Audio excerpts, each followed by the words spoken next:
வணக்கம். நான் doctor M Nagarajan. ச இப்போ பார்த்தீங்கன்னா கம்மிங் வீக்கில் ஒரு எப்பயுமே பார்த்தீங்கன்னாலும் நம்ம 10th +1 +2 and semester college exam அப்போ நம்மளுக்கு எப்பயுமே தீபாவளி பொங்கல் ஃபெஸ்டிவல் வர்றது இயற்கை தான். எப்பயுமே அது அந்த காலத்துலேருந்து இந்த காலத்து வரைக்கும் இந்த ட்ராக்கில் தான் வந்து நம்மளுக்கு ஆனுவல் எக்ஸாம் வரும் அண்ட் மெயின் எண்டு செமஸ்டர் வரும். ஸோ இதில் எப்படி நம்ம ஃபோக்கஸாக வந்து ஆவரேஜ் லோ ஆவரேஜ் மார்க் எடுக்கிறவங்க கூட நம்ம எப்படி எபோ ஆவரேஜ் எடுக்கிறது அப்படிங்கிறோட கான்செப்டோட ஃபார்முலா நான் என்னோட ஸ்டூடெண்ட்டுக்கு ஷேர் பண்ணிக்கிறேன். ஒரு சில ஸ்டூடெண்ட் இன்ட்ரெஸ்டாக ப்ராக்டிஸ் பண்ணிக்கிட்டு இருக்கிறாங்க. இது லாஸ்ட் 2 இயர்ஸாக நான் பண்ணிட்டு இருக்கும்போது 45 டேஸ்லேயே பார்த்தீங்கன்னா ஒரு சிலருக்குலாம் பார்த்தீங்கன்னா 85 90 ஏன்னா பிலோ ஆவரேஜ் இருந்த ஸ்டூடெண்ட்லாம் பார்த்தீங்கன்னா நார்மலாக 70 மார்க்லேருந்து 80 மார்க் எடுத்திருந்தாங்க. அண்டு ஆவரேஜ் எபோ ஆவரேஜ் இருக்கவங்க 90 95 வரை கிராஸ் பண்ணியிருந்தாங்க. ஸோ அது எப்படி பண்ணுறது? நான் இப்போ ஷேர் பண்ணுற ஒரு 10 ப்ராக்டிசஸ் ஆல்ரெடி என்ன ஸ்டூடெண்ட் கொடுத்துக்கிறேன். அந்த 10 பிபி ஆல்ரெடி இங்கே சொல்லிக்கிறேன். 10 பிபி ப்ராக்டிசஸ் அண்ட் 6x ஃபார்முலான்னு இந்த 10 பிபி ப்ராக்டிஸ் பற்றி தான் இந்த வீடியோவில் நான் உங்களுக்கு சொல்கிறதுக்கு வந்துருக்கிறேன். இதில் மெயினாக பார்த்தீங்கன்னா 10 பிபி ப்ராக்டிஸ்க்கு முன்னாடி நம்ம ஆல்ரெடி நம்மளுடைய கொஞ்சம் லைஃப் ஸ்டைல் மாற்றிக்கணும், அவ்வளோதான். இப்போ மழை காலமாக இருக்குது அண்டு தீபாவளி பொங்கல் இது எல்லாமே நமக்கு வந்துட்டு இருக்குது. நமக்கு தீபாவளி பொங்கல் வந்து செலிப்ரேஷன் முக்கியமா அப்படிங்கிறத விட நம்ம தீபாவளி பொங்கல் கூட இன்னும் 2 வருஷம் 3 வருஷம் கூட செலிப்ரேட் பண்ணிக்கலாம். பட் பார்த்தீங்கன்னா நம்மளுடைய நேச்சராக பார்த்தீங்கன்னா 2 3 வருஷம் கூட தீபாவளி பொங்கல் செலிப்ரேட் பண்ண முடியும். ஏன்னா 10th மார்க்கோ +1 மார்க்கோ +2 மார்க்கோ செமஸ்டரோட ரிசல்ட்டோ இப்போ தான் நம்ம ஃபைண்ட் அவுட் பண்ணி நம்ம ஈஸியாக எடுக்க முடியும். ஸோ அதுக்கு ஒரு சில பேசிக் ப்ராக்டிஸ். நம்ம ஹெல்த்தை வந்து டிஸ்டர்ப் ஆகிற மாதிரி இப்போ நம்ம தீபாவளினா இனிப்பு சாப்பிடுவோம். ஆறு மழை இருக்கிறதுனால கொஞ்சம் சளி காய்ச்சல் வர சான்சஸ் இருக்குது. நம்ம லைஃப் ஸ்டைலை சேஞ்ச் பண்ணும்போது அதாவது நம்ம பசங்களோட லைஃப் ஸ்டைல் சேஞ்ச் பண்ணும்போது நம்மளுக்கு இயற்கையாகவே நம்மளுக்கு வந்து அந்த சளி காய்ச்சலை தடுத்துட்டு நம்ம கரெக்டாக ஃபாலோ பண்ணுறதுனால தான் 10 பிபி ப்ராக்டிஸ். ஸோ அந்த ஸ்க்ரீன் தான் இப்போ நான் ஷேர் பண்ணிக்கிறேன். இதில் பார்த்தீங்கன்னா மொத்தம் 10 ப்ராக்டிஸு. அதுக்கு மார்க் நம்ம எவ்வளோ போடுறோம், சப்போஸ் ஏதாச்சும் கஷ்டமாக இருந்தால் எப்படி நம்ம ரெக்டிஃபை பண்ணுறது, அதனோட டெக்னிக் தான் இதில் இன்செர்ட் பண்ணிக்கிறேன். ஸோ ஃபஸ்ட்டு எப்பயுமே பார்த்தீங்கன்னா பசங்களை வந்து ஸ்லீப்பிங் டைம் வந்து 10 மணிக்கு தூங்க வச்சுருங்க. அப்போ தான் கரெக்டாக பார்த்தீங்கன்னா வேக்கப் டைம் பார்த்தீங்கன்னா 4 o'clock எந்திரிக்க முடியும். அப்போ நம்ம பசங்க யாருக்கெல்லாம் மார்க் இன்ட்ரெஸ்ட் இருக்குதுன்னு நினைக்கிறாங்களோ, அவங்க வேணும்னு நினைக்கிறாங்களோ, பிலோ ஆவரேஜ் ஸ்டூடெண்ட்டை கூட இதை ஃபாலோ பண்ணும்போது 70 to 80 இருக்க முடியும். So first practice wake up time வந்து 4 o'clock. ஸோ எப்படி கொண்டு வர்றது? ரெகுலராக பார்த்தீங்கன்னா அவன் மைண்ட் செட்டப் கொண்டு வந்துடணும். நான் 4 o'clock எந்திரிக்கணுங்கிறது இல்லை 4:30க்கு எந்திரிக்க முடியும். ஏதோ ஒரு பிளான் பண்ணி மைண்ட் செட்டு கொண்டு வந்துடும். அதுக்கு என்ன பண்ணணும்னா பெரியவங்க நம்ம கரெக்டாக பண்ணி எந்திரிச்சு அவங்களுக்கு கொஞ்சம் நார்மலாக இது பண்ணி கொடுத்துட்டோம்னா அவங்க ஆட்டோமேட்டிக்காக ஃபாலோ பண்ணிக்குவாங்க. ஸோ எந்திரிச்ச உடனே பார்த்தீங்கன்னா, நம்ம குளிச்சிருங்க. பல்லு விளக்குறதுலேருந்து, குளிக்கிறதுலேருந்து வித் நார்மல் வாட்டர்ல பசங்க கொஞ்சம் பழகுறதுக்கு கொஞ்சம் லேட் ஆகும். அதனால கொஞ்சம் நம்ப வாட்டர்ல நார்மலா நார்மலா வார்ம் வாட்டர்ல இது பண்ண சொல்லிங்க. ரொம்ப ஹாட் வாட்டர் வேண்டாம். Normal water better. இல்லைன்னா வார்ம் வாட்டர்ல குளிக்க வச்சுருங்க.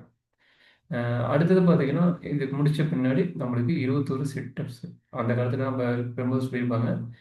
போய் நம்மளுடைய விநாயகர் பிள்ளையார் கோயில கும்பிட்டு வந்து சாமி கும்பிட்டு இது பண்ணுவாங்க. அதாவது பிள்ளையார் கோவில்ல கும்பிடுறது பார்த்தீங்கன்னா, நம்ம 21 சிட்டப்ஸ் போடுறது ரொம்ப இம்பார்ட்டன்ட். அந்த சிட்டப்ஸ் தான் நம்மளுடைய பிரெயின் வந்து ஆக்டிவ் ஆகுறதுக்கு உண்டான ப்ராக்டிஸ். ஸோ அடுத்தது இது பார்த்தீங்கன்னா, சம் பிரேயர்ஸ். உங்களுக்கு என்னாச்சு பிரேயர்ஸ் இது வந்து ஒரு டெக்னிக்கலான பிரேயர்ஸு. இது பவர்ஃபுல்லான பிரேயர்ஸு. இதில் ஒரு சிலருக்கு சொல்லிக் கொடுத்துக்கிறேன். மேபி உங்களுக்கு அந்த பிரேயர் உங்களுக்கு இது உங்களால் பண்ண முடியலனாலும், நீங்கள் உங்களுக்கு தகுந்த மாதிரி ஒரு பிரேயர்ஸ் நீங்கள் செட் பண்ணிக்கோங்க. இல்லை இந்த பிரேயர் நல்ல பவர்ஃபுல்லான பிரேயர் உங்களுக்கு வேணுனாலும் நான் வந்து இது பண்ணி விட்றேன்.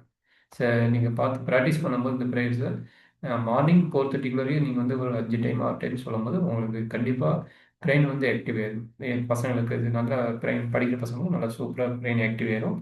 அதே மாதிரி சன்லைட் வந்து ஒரு 6லேருந்து 8க்குள்ளார ஒரு 10 நிமிஷம் வந்து 1/2 மணி நேரம் இருக்க வச்சு பார்த்துக்கணும். இது எதுக்கு இது பேசிக் ஐடியா இதை சொல்கிறேன்னா, இது எல்லாமே கெல்த்துக்கு உண்டானது. கெல்த்து நம்ம நார்மல் ஆகிட்டாவே படிக்கிறது நார்மல் ஆயிடும். சரி இப்போ லாஸ்ட்டாக கூட கரண்ட்டில் பார்த்து ஒரு பையனுக்கு வந்து சளி காய்ச்சல் இருக்கிறனால என்னோட மார்க் வந்துச்சுன்னு ஒரு ஃபீட்பேக்கு.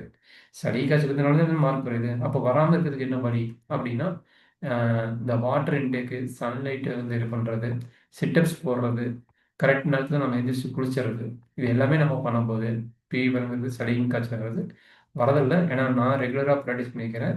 என்னை பாரி நிறைய பேர் ப்ராக்டிஸ் பண்ணி ரிசல்ட் எடுத்து கம்ப்ளீட் இருக்கிறேன். அதனால சூப்பராக இருக்குது. அதனால தான் நான் சொல்கிறேன். இது அருமையான ப்ராக்டிஸ். இது ஃபஸ்ட்டு ஹெல்த் நல்லா இம்ப்ரூவ் இருந்துச்சுன்னா ஆட்டோமேட்டிக்காக நம்ம படிக்கிறது இதாயிடும். இது பார்த்தீங்கன்னா morning studies and evening studies. அவங்க ஸ்கூல் டைமுக்கு தகுந்த மாதிரி அவங்க பிளான் பண்ணி செட் பண்ணி வச்சுருங்க. ஒரு நாள் ஒர்க்கிங் டேஸ் இருந்ததுன்னா மினிமம் 6 ஹவர்ஸ் அவங்களால படிக்க முடியும். ஆஃப் ஒர்க்கிங் டேஸாக இருந்ததுன்னா 11 to 12 ஹவர்ஸ் அவங்களால படிக்கிறதுக்கு டைம் கிடைக்கும். And also full working day இல்லாமல் ஃபுல் ஹாலிடேஸாக இருந்ததுன்னா 17 ஹவர்ஸ் படிக்கணும். இதுதான் ஃபார்முலா. பிரேக் விட்டு 5 நிமிஷம் பிரேக் விட்டோ ஏதோ ஒரு மெத்தடாலஜியில் 17 ஹவர்ஸ் படிக்க வேணும். அவங்கள படிக்க வைக்கிறதுக்கு உண்டான ஃபார்முலா நிறைய இருக்குது. அவங்க படிச்சுட்டு ஓகே இந்த மாதிரி கன்வீட் ஆயிடுவாங்க. அதுக்கு உண்டான ப்ராக்டிஸ் நாம் சப்போர்ட் பண்ணி பெரியவங்க சப்போர்ட் பண்ணி கொண்டு வரும்போது அவங்க என்ன பூஸ்டப்பாக இருப்பாங்க. இதை பண்ணி எனக்கு தெரிஞ்சு நான் லாஸ்ட்டு நிறைய பேருக்கு ஸ்டூடெண்ட் கொடுத்துருந்தேன். லாஸ்ட் இயர் ரிசல்ட்டாக மாதிரி அவங்க சொல்லுறது ரொம்ப லோவாக இருந்துச்சு. அவங்களோட மார்க்லாம் 85, 90 அந்த மாதிரிலாம் கிராஸ் ஆச்சு. ஒரு ஸ்டூடெண்ட்லாம் கண்டிப்பாக ரொம்ப லோவில் படிச்சுட்டு இருந்தான். அவன்லாம் ஃபெயில் ஆயிருப்பானே நினச்சிட்டு இருந்தேன். பட் அவனோட மார்க்கு பார்த்தீங்கன்னா நியர்பை 60 எடுத்திருந்தான். இந்த மாதிரி powerful practice every 45 days practice பண்ணவங்க, 32 டேஸ் ப்ராக்டிஸ் பண்ணவங்க, சின்சியராக ஃபாலோ பண்ணவங்களுக்குலாம் அவ்வளோ மார்க் கிடைச்சிருக்கு. ஸோ அவ்வளோ யூஸ்ஃபுல்லான ப்ராக்டிஸ் இது. இந்த ஸ்டடி பிளான் மட்டும் கரெக்டாக பார்த்து பிளான் பண்ணிவிட்டு சின்சியராக ஃபாலோ பண்ணால் நம்மளுக்கு ஈஸியாக மார்க் கிடைக்கும். அதே மாதிரி நைட்டு சாப்பிட்ற டைம் வந்து மேக்ஸிமம் சௌரிய மொழி முடிக்கிறதுக்கு முன்னாடி நம்ம சாப்பிட்டு வரணும். 6, 6:30க்குள்ளார. அப்படி மீறி நம்ம கலாச்சாரம் திடீர்னு மாற்றணும்னா கஷ்டம். அட்லீஸ்ட் மினிமம் 7:30 மணிக்கு முன்னாடியாச்சு அவங்கள சாப்பிட வச்சு 10 மணிக்கு தூங்க வச்சுருங்க. சாப்பிட்றதுக்கும் நைட்டு சாப்பாடுக்கும் தூங்குறதுக்கும் டைம் மினிமம் 2 to 2.5 ஹவர்ஸ் ஆகும். அப்போ தான் ஹெல்த்தியாக இருக்க முடியும். அந்த ஃபீவர் காய்ச்சல்னு சொல்லியிருந்தேன்ல அதெல்லாம் வராது. 2 ஹவருக்கு ஆக்டிவாக இருக்க மாட்டோம். ஆக்டிவாக இருக்கிறதுக்கு பார்த்தீங்கன்னா சிட்டப்ஸு கோப்பனம் ப்ரோக்ராம் ரொம்ப இம்பார்ட்டன்ட். அதே மாதிரி அந்த காலையில் எந்திரிச்சு குளிக்கிறது. இது நம்ம ரெகுலராக பண்ணிட்டு இருக்கும்போது நமக்கு தேவையானது நம்மளை தேடி நமக்கு கிடைக்கும். தீபாவளி, பொங்கல் வந்து செலிப்ரேட் பண்ண விட்றாதீங்க.